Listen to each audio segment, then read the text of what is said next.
ভারতের একটা সন্তানের নাম শিব শক্তি স্বরূপজি, অক্সফোর্ড বিশ্ববিদ্যালয়ের থেকে অনেকগুলো ডিগ্রি নিল।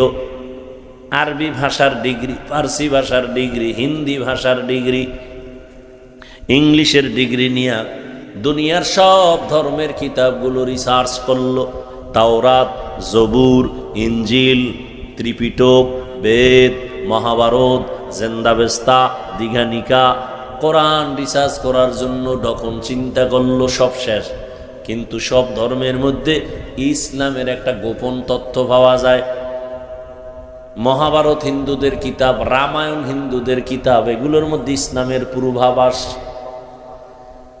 এবারকার ইসলামটা কেমন, কোরআনটা রিসার্চ করি। কোরআন রিসার্চ করা শুরু করলো, করতে করতে করতে করতে দেখলো যে কোরআনের আয়নায় কোনো ভুল নাই, বরং নিজের ভুল কোরআনের আয়নায় সব স্পষ্ট হয়ে গেল।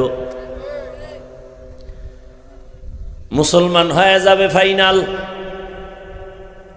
অন্তর রেডি হয়ে গেছে, মুসলমান হবে, ঘোষণাটা এখনো দেয় নাই। রাতের বেলা ঘুমে গেছে, স্ত্রীও ওই লাইনে, স্ত্রী আর এক রুমে ঘুমায়। রাতের গভীরে হঠাৎ তাকায়া দেখে ঘুমের মধ্যে গোলাপ ফুলের উপরে দাঁড়ানো, পাগড়ি পরিহিত পৃথিবীর শ্রেষ্ঠ ব্যক্তি রহমতের নবী হাজির। হাতটা বাড়ায় খায়, এই বান্দা হাতটা সামনে দেও।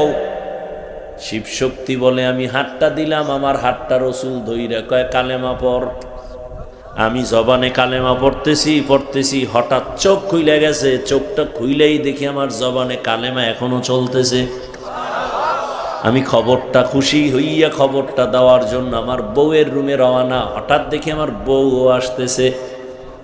আসতেছে, ও স্বামী, মদিনাওয়ালা রহমতের নবী আমাকে কালেমা পড়ায় দিয়েছে।